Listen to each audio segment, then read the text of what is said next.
자, 80페이지의 1번 문항부터 한번 보고 가보도록 할게요. 수능 완성의 끝을 내도록 하겠습니다. 자, 1번 문항 보니까 윗글에 인물에 대한 설명이라고 그랬어요. 적절한 거. 그래서 인물들의 특징들이 나오겠죠. 희곡이다 보니까 대사로 이루어져 있고 대사에서 우리가 특징이라든지 성격 이런 것들을 파악을 해야 한다. 2번 문항으로 가서 요 보기를 참고할 때 윗글에 대한 감상이었습니다. 그래서 보기를 참고하려 했으니까 제일 먼저 읽고 이 보기에 맞춰서 해석을 하세요라고 했어요. 자, 보기 한번 보세요. 농토는 지주의 가문에 예속되어 3대째 소장농을 이어오고 있는 인물의 가족사를 통해 봉건적 지주의 횡포와 근대화의 미명하에 이루어진 국가적인 사업으로 인해 피폐한 삶을 감내하는 농민들의 삶을 보여준다. 자, 줄거리를 제시해 줬습니다. 뭐냐면 봉건적 지주의 횡포, 그다음에 근대화로 인해서 지금 국가적 사업으로 인해서 피폐한 삶을 감내하는 농민들의 삶을 보여준다라고 이야기했습니다. 그래서 주제를 던져줬네요. 특히 이제 중시하는 부분이 여기네. 신분제에 얽혀있던 과거를 지나 신분제가 폐지된 작중의 현실에서도 지배 피지배적 관계가 그대로 다습되는 모습이 드러난다. 자, 신분제가 폐지가 됐는데도 불구하고요, 그 지배 피지배 관계가 답습이 되고 있다라는 겁니다. 지배계층은 피지배계층의 죽음에 대한 사과와 애도가 전혀 없으며 세경으로 피지배층에게 주기로 약속한 토지가 국가개발로 인해 값이 오르자 땅 문서가 자신에게 있다며 도로 빼앗아 버린다. 자, 그래서 이 지배계층 횡포를 보여주는데 그 피지배층의 죽음에 대해서 사과와 애도를 하지 않고 그 다음에 약속한 토지를 이제 그 도로 빼앗아 버리는 그런 횡포를 부린다는 거죠. 이는 신분제가 폐지된 이후에도 토지의 소유권, 즉 자본을 이용한 억압과 착취, 수탈이 지속됨을 보여줍니다. 그래서 이 자본을 이용한 억압, 착취, 수탈 얘네들이 지속되고 있다라고 이야기를 했어요. 자, 이를 통해 험난했던 민족사의 흐름 속에서 사회적 모순을 견디며 살아온 농민들의 비극적인 운명과 그들의 아픔을 형상화하고 있다. 그래서 요약 정리하네요. 험난했던 민족사에서 사회적 모순을 견디며 살아온 농민들의 비극적인 운명과 그들의 아픔 주제네요. 그렇죠? 자, 그래서 그 농민들이 있고 주인공이 농민일 거고 그다음에 지배계층의 어떤 횡포가 나타나는 그런 지문이구나라는 것을 우리가 예측하고 갈 수가 있겠네요. 자, 5번 문항으로 가보면 기업부터 디귿에 대한 이해한 활동 내용으로 적절한 게 뭐냐 이렇게 씁니다. 그래서 기업부터 미음이 밑줄이 그어져 있을 거고요. 찾아야 됩니다. 그렇죠? 그래서 그 기억은 77페이지의 골책이 양직자 그 다음에 니은이 마을, 그 다음에 디귿이 음직자 이렇게 되어 있어서 그 밑줄만 읽어서 의미 파악이 안 되고 우리가 그 앞뒤에 나와 있는 정보를 통해서 문맥적 의미를 통해서 관련 정보를 찾아야 우리가 기업부터 디귿의 의미를 파악할 수가 있다. 자, 4번 윗글을 무대에서 상영한다고 했을 때 A, E에 대한 연출 계획 이거는 내용 일치 문항하고 똑같아요. 내용 일치니까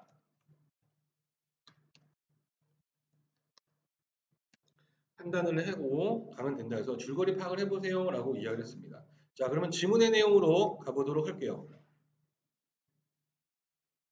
희곡은 소설보다 훨씬 쉽죠. 왜냐하면 인물들이 명확하게 나오기 때문에 우리가 그냥 어떤 사건이 뭐고 그 다음에 누가 갈등을 하고 있는지 주인공이 누구고 주인공이 어떤 사건 때문에 누가 갈등을 겪는지만 판단해 주시면 됩니다. 자, 앞부분 줄거리 돌쇠는 이제 돌쇠가 등장을 하네요. 지렁내 마을에서 지주 어른의 땅을 경작하는 소장농이다. 돌쇠 할아버지 덤새와 아버지 한새는 지주 어른 가문에 예속된 노비였습니다. 그렇죠? 그래서 위기가 올 때마다 주인을 대신해 헌신을 했어요. 그 대가로 받기로 약속한 노비 문서와 땅 문서를 번번이 빼앗겼다. 그래서 노비 문서와 땅 문서를 빼앗겼다라는 겁니다. 그래서 이 지배층의 횡포가 보이죠? 댐 건설로 인해 마을이 수몰지구로 선정되자 다른 주민들은 걱정하지만 돌쇠는 지주 어른에게 받기로 약속한 석산 땅을 믿고 농사일에 매진하며 며느리 점순 내 손녀 점순과 함께 틈틈이 석산 땅을 일군다. 자, 그럼에도 불구하고 약속한 땅을 믿고 있네요. 아이, 네. 자, 혹시 점수인데 뭔 소리지요? 자, 그래서 며느리가 점순이가 며느리고 손녀가 점순이에요. 그죠? 자, 글씨 공사장 남포 소리룬 너무 가까운 데서 들리네요. 자, 남포 뜻풀이가 나와 있습니다. 도화선 장치를 해서 폭발시키게 만든 다이너마이트 이렇게 되었네요. 그래서 폭발 소리가 너무 가까이 들린다는 거야. 점순내 돌쇠 일수가 시선을 마주치며 불안해하는데 또 한 차례 땅이 울리면서 불안을 느끼고 있어요. 석산 쪽 이후 무엇이요? 자, 점순내가 고사스로 달려가고 고사 뜻풀이가 되어 있습니다. 시골 마을의 좁은 골목길 또는 골목 사이. 이 고사시라는 단어도 굉장히 많이 나와요. 여러분들 알고 있어야 됩니다. 자, 일수는 연초 건조장 탑으로 뛰어 올라가고 돌쇠는 뒷마당으로 간다. 어디요? 일수 탑에서 석산이 막으면요. 석산에서 먼지가 피어올라요. 어디? 바유 댐공사호는 오봉사님은 저쪽인데 바로 배암산대에서 먼지가 오르잖아요. 틀림없구먼 일을 워치키 한다. 아버님 뭔 일이래요? 왜 우리 석산까지 깬대요? 야 돌쇠 한번 시선을 줄 뿐 대답합니다. 석산도 바로 골책이거든요. 골책이 뜻풀에 나와 있네요. 골책. 그죠? 뭐요? 그럼 우리의 봉답은 뭐 지키는 거요? 잘 봐. 그 봉답. 빗물에 의하여서 별을 심어 이렇게 선수답 이렇게 되어 있네요. 그죠? 골짜기 양지짝이 틀림없이요. 양지짝이요. 그래서 양지짝도 양지쪽 이렇게 되어 있습니다. 자, 그래서 지금 중요한 사건이 지금 돌쇠가 받기로 한 부분, 그죠? 여기서 우리가 봤을 때 약속받은 석산 땅을 믿고 하는데 그 석산 땅이 지금 공사를 하고 있다는 거예요. 자, 그래서 이 일을 멋져 양지짝이면 본물을 파놓은 뒤 거길 깨면 우리 엿 두럭은 두럭 방언 천둥지기도 못하는 뒤 아버님 뭔 일이래요? 야 아버님 본물은 그대로 남는구먼 바로 그 윈께. 자 그래서 지금 이제 그 물을 논을 하려면 물을 가둬놔야 되기 때문에 저수지 같은 거를 조그맣게 만들어 놓은 게 이제 그 부분이죠. 응덕하고 본물은 그대로 남는다고요? 그려 양지짝 위만 깨니까 다행이다 싶어. 야 그러면 살았어요. 가슴을 진정시키면서 가까스로 들마루로 다가와서 귀퉁이 앉는다. 점순이가 호미로 돌을 깨는디요. 야 그럼 우리가 점순이 달려가서 아랫방 윗방문을 열어친다. 읍수요 읍구만요. 팻말을 밑줄 본다. 신발하고 호미가 읍수시오. 점순이가 산에 갔시오. 들마루의 책을 보고 책은 있는데 이를 어쩌. 꼭 산에 갔구만요. 산에 가시오. 일수 탑에 내려와. 야 지가 산에 가도 좋다고 했어요. 오토바이가 요란스럽게 달려온다. 점순이 어쩌. 점순이가 석산을 갔는데 난포가 터졌단 말이야. 어쩌. 그래서 지금 점순이가 위험하네요. 그죠? 가봐야지 어째요. 지가 가봐야겠구만요. 달려간다. 아버님 지도 댕겨와야겠어요. 그래서 점순이가 걱정돼서 찾으러 갑니다. 오토바이가 달려와서 급히 먹고 헬멧 쓴 두 사나이가 어른내로 들어간다. 돌쇠가 불안한 듯 석산 쪽을 바라보다가 들마루에 널려진 목목의 돈을 물끄러미 바라본다. 석산 쪽에서 사람들의 외침이 들려온다. 사고다 사고요. 돌쇠가 퍼뜩 쫓아본다. 점순이가 돌에 맞았다. 점순이가 돌에 맞았다. 돌쇠가 휘청한다. 가까스로 오동나무에 기댄 그가 석산을 향해 뭔가 외치려고 한다. 그러나 소리가 나오지 않아 애를 쓴다. 결국 한마디 내뱉지 못하고 무릎을 꿇듯 미끄러져 내린다. 무대가 서서히 어두워진다. 자, 중심 사건이 나왔습니다. 점순이가 돌에 맞았다라는 중심 사건이 나타났어요. 자, 3-2 무대가 밝아진다. 낡은 상복을 입은 점순내가 목돌레 부축으로 팻마루에 거듭하는 허공을 밟는다. 자, 낡은 상복을 입었다는 건 점순이가 죽었다라는 것을 암시하고 있어요. 그렇죠? 자, 돌쇠는 덕근, 진모, 갑석 등 마을 사람과 들마루에 앉아 있다. 점순을 묻고 돌아온 듯 삽갱이 가랫다이가 옆에 놓였다. 내가 안 그러게 됐어? 안 그러게 됐느냔 말이여. 이 사람아 그늘로 들어오기나 혀. 들어와서 뭔 말인지 차분하게 혀야 알지. 내가 말이여 집으로 가다가 찬물레는 건너는데 너무 뜨거워서 시술을 안 엮었어. 그래서 시술을 허구 남게 시상이 야속허구나. 허는 맴이 들어 점순이가 누운 자리라도 한 번 더 볼까 허고 돌아보더니 그시 석상 골짜기에 웬 사람들이 잔뜩 몰켜 있지 않겠어. 그래서 올라갔지. 본께 글씨 읍내 사람들하고 서울 사람들이 스무 남은 명은 되게 몰켜 있는데 어르신하고 서울서 높은 데 있는 둘째가 보이더란 말이요. 그래서요 읍내 사람 붙잡고 물어본 게 그치 어르신 내가 거기다 별장을 짓는데야 별장을 말이요. 뭐시여? 아니 아저씨 우리 봉담 있는 데다 별장을 짓는다고요? 그렇다니까 그럴 리가 있겠어요? 아니겠지요. 나도 기영가 미영가 해서 달려왔는데 지금 본 게 참말이구만 그랴. 가서 보라고 대문 만남은 거여 문지방하고 머름지방 다 뜯고 개박거정 내려놔서 뭐시여 모두 우르르 달려가 담 너머로 혹은 문틈으로 안을 들여다본다. 돌쇠는 움직이지 않는다. 그들은 엄청난 사실을 확인한 충격과 마을을 떠날 때가 눈앞에 닥쳤다는 절박한 현실감에 아무도 말을 꺼내지 못하고 한 사람씩 두 사람씩 서서히 돌아온다. 자, 그래서 지금 마을을 떠날 때가 닥쳤다는 거야. 이 절박한 현실감이 느껴지네요. 댐에 물이 차면 개가 전망이 젤로 좋다더만 금순이가 돌에 맞은 것도 댐 공사 낭포가 아니고 별장지는 낭포에 맞은 것이요. 몰랐구먼요. 지도 까맣게 몰랐어요. 지가 어르신네 간 게 엊그제인데 이럴 수가 있대요. 읍주. 그래서 지금 그 약속한 것을 빼앗고 있어요. 그죠? 자, 점순내가 흩어진 보릿대 위에 무너지듯 주저앉고 목돌레가 다가가서 말없이 점순내를 끌어안는다. 그래서 점순내는 딸인 점순이도 잃었고 그 다음에 받기로 약속한 땅도 못 받게 됐습니다. 침묵이 흐른다. 우리도 인전 떠나야 하는데 어디로 간대요? 센 게 산천이고 센 게 논밭인데 어디 가면 몸들띠 없겠어? 자, 그래서 지금 이 돌쇠는 굉장히 의지적인 모습을 보여주고 있어요. 고향을 떠나는 게 쉰 일이 아니고 산천마다 주인이 있고 논밭마다 임자가 있어서 증이나 몸들띠 없으면 내 허구 석상골짜기로 가자고 음지짝은 몸들 수 있으니까. 다만 돌쇠 자넨 어른이 양지짝으로 간다는 걸 알고 있었구만. 모두 시선이 돌쇠에게 집중된다. 그렇지? 점점점. 싸게 말을요. 아버님 그려. 뭐시? 어찌어 주인이 간다는디. 주인 우린 문서가 없어. 댐에 수문이 꽂히고 지렁내가 물에 잠기면 떠나야 하는데 우리나 어르신이나 마찬가지요. 예끼 망할 짜서 우리한테 말 한마디 없이 어른한테 가세요 가세요 했어? 어른네가 양지짝에 별장을 세우든 돌쇠 자네한테 음지짝을 줄 것 같은가?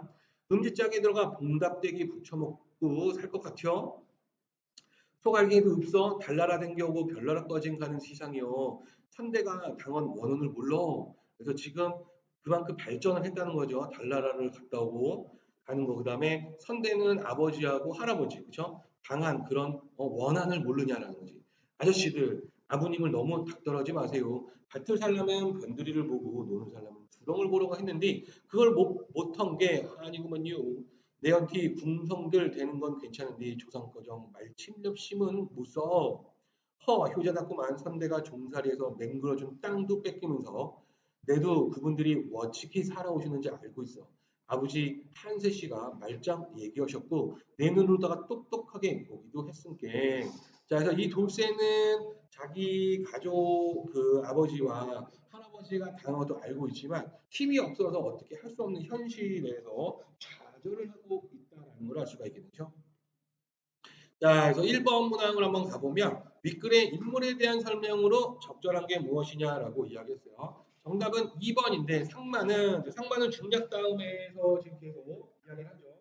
지조론이 석선 봉답이 있는 곳에 별장을 짓기로 했다는 소식을 사람들에게 알리고 있다 이렇게 했는데 상만이 지금 보면은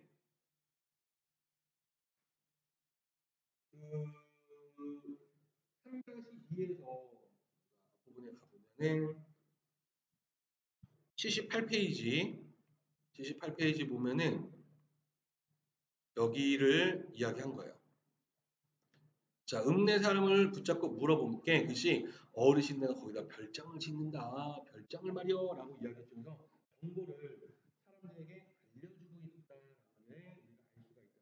답은 2번으로 가면 되고요. 자, 그 다음에 이제 2번 문항으로 가서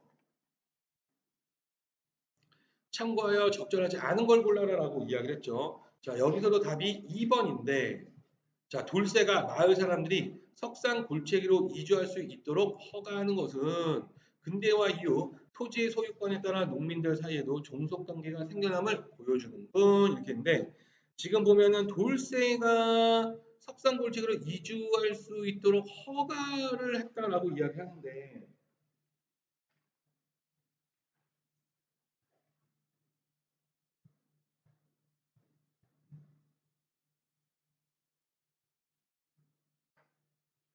허가는 알 수가 없죠. 일단은 왜냐하면 돌세 땅이 아니에요. 돌세가 그걸 얻지를 못했어요. 주인집으로부터. 그리고 근대와 이 토지 소유권의 농민들 사이에 종속관계가 생겨난다. 이 종속관계도 생겨나지 않아요. 그러니까 이게 마지막 부분을 보면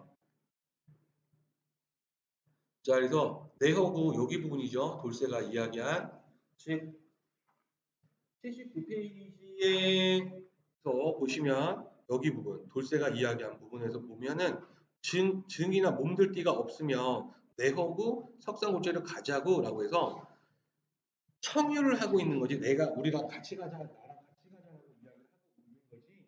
허가를 했다라고 볼 수가 없고 두 번째 종속관계가 생긴다라고도 볼 수가 없어 보입니다. 그렇죠? 그렇기 때문에 2번은 틀렸다라고 볼 수가 있고요.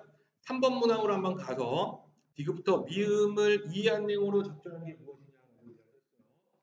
아까 그 기억이 앞부분에서 골책이 양지자, 골짝이 양지 쪽을 이야기한 거고 미음이 마음이고 그다음에 이것이 음지 쪽이라고 이야기했어요.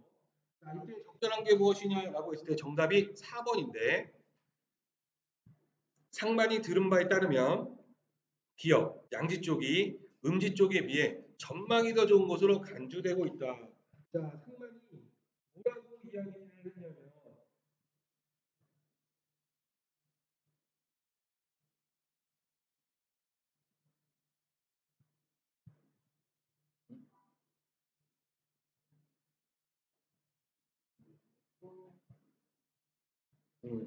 그 니은 바로 밑이네요. 여기서 지금 보시면 니은 밑에 보시면은 상만이 여기서 이야기를 합니다.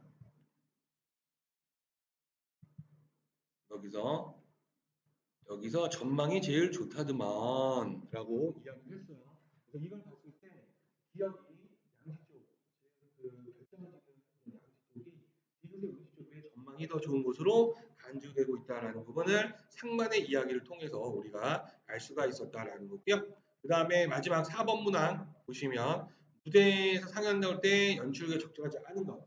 문맥적으로 의미를 우리가 잘 판단을 해야 되는데 정답이 지금 4번인데요. 한번 보시면 정보를 전달하는 상만을 의심하는 사람들의 표정이 잘 드러나도록 연출해 있어. 상만을 의심한다라고 이야기했는데 이 부분 한번 보시면 침묵이 흐른다라고 이야기했어요. 그렇죠? 그래서 지금 여기서 보시면은 점순내가 주저앉았고 점수 끊었고 침묵이 흐른다 이랬습니다. 자, 침묵이 흐른다라는 것은 절망감의 표현이에요. 그러니까 이게 절망감을 느끼는 거는 사실로 인정을 했기 때문에 그렇기 때문에 절망감을 가질 수밖에 없죠. 사실 아니라고 믿으면 절망을 하지 않습니다. 에이 거짓말이지라고 할 텐데 침묵이라는 데는 이게 진짜 맞는 거구나라고 생각을 한다는 거죠. 그렇다면 4번 문항에서 정말 의심하는 사람들의 표정이 그런데 의심하는 표정은 아니다라고 우리가 볼 수 있습니다. 정답은 4번으로 가면 된다. 자, 여기까지 혹시 질문이 있으신 분 있나요? 없어요. 음수면은